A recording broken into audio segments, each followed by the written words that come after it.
સરકાર શિક્ષણ, આરોગ્ય અને પાણી પર પૂરતું ધ્યાન આપવાની કોશિશ કરી રહી છે, પરંતુ ક્યાંક ને ક્યાંક તેમનાથી કચાશ રહી જતી દેખાઈ રહી છે અને આ કચાશ પર ધ્યાન તેમની જ સરકારના નેતાઓ દોરી રહ્યા છે।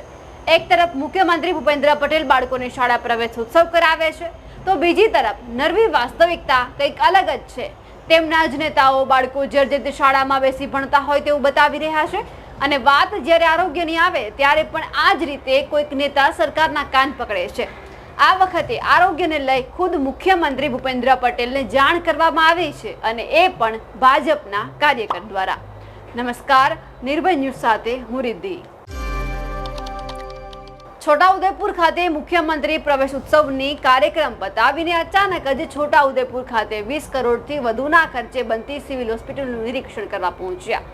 અચાનક ત્યાંના તંત્રને જાણ થઈ કે વહીવટી તંત્રમાં ભારે દોડધામ મચી। જ્યારે મુખ્યમંત્રી બિલ્ડિંગના કામનું નિરીક્ષણ કરતા હતા ત્યારે એક ભાજપના કાર્યકરે મુખ્યમંત્રીને કહ્યું કે સાહેબ, છોટાઉદેપુર ખાતે સરકારી હોસ્પિટલમાં ગંદકી છે, લોકો અહીં સારવાર લેવા માટે આવે છે પણ આ ગંદકીથી વધારે બીમાર પડે છે। મુખ્યમંત્રી આજે છોટાઉદેપુર હતા અને જે નવી બિલ્ડિંગનું કામ ચાલી રહ્યું છે એની મુલાકાત આવ્યા। આપણે શું રજૂઆત કરી? મુખ્યમંત્રી શ્રીને મેં એવી રજૂઆત કરી કે હોસ્પિટલ જિલ્લાની હોય ત્યાં સ્વચ્છતા નથી અને પૂરતો સ્ટાફ નથી, તો સ્ટાફ ગમે એ રીતે કરો। તો સાહેબે બાંયધરી આપી કે ભાઈ સ્ટાફનું ટૂંક સમયમાં અમે બધું કરવાના છીએ અને સ્વચ્છતા ઉપર અધિકારીઓને તાકીદ કર્યા કે આ સ્વચ્છતા પર ધ્યાન આપો અને સાફ સફાઈ રાખો, એની ખાસ કાળજી લો, એવી સૂચના મુખ્યમંત્રીશ્રીએ કરી। ભાજપના કાર્યકરે રજૂઆત કરતા તંત્રની પોલ ખુલી અને મુખ્યમંત્રી બિલ્ડિંગ જોવા આવે તે પહેલા જ અધિકારીઓ ગંદકી સાફ કરતા નજરે પડ્યા। આ સાથે જ્યારે હોસ્પિટલનું નિર્માણ થઈ રહ્યું છે તો સ્વાભાવિક છે કે ડોક્ટરો તો જોઈએ।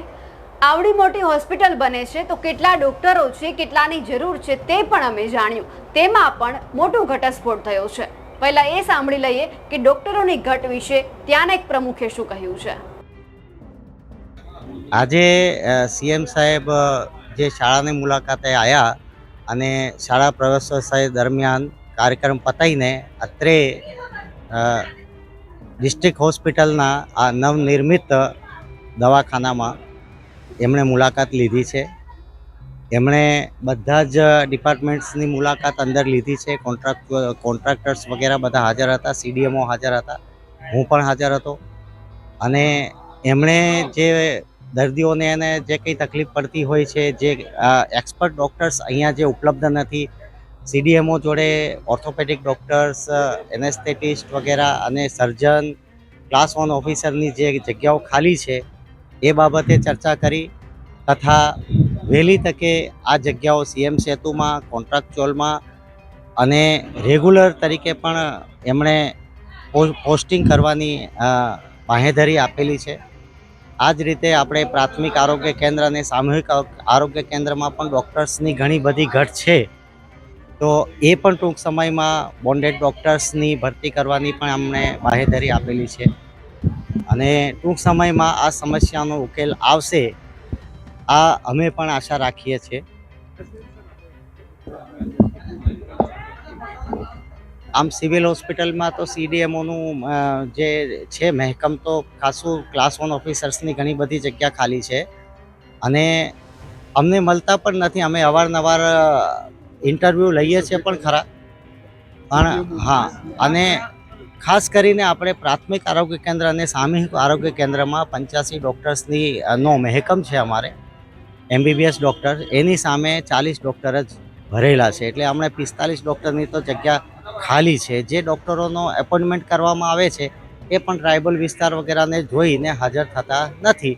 આશા રાખીએ છીએ કે વહેલી તકે અમારી જગ્યાઓ ભરાય તથા આ વિસ્તારની પ્રજાને એનો લાભ મળી શકે। અમારા અહેવાલ વિશે તમને શું લાગે છે કમેન્ટ કરીને ચોક્કસથી જણાવજો। સાથે જ નિર્ભય ન્યૂઝને લાઇક, શેર અને સબસ્ક્રાઇબ કરવાનું ના ભૂલશો। નમસ્કાર।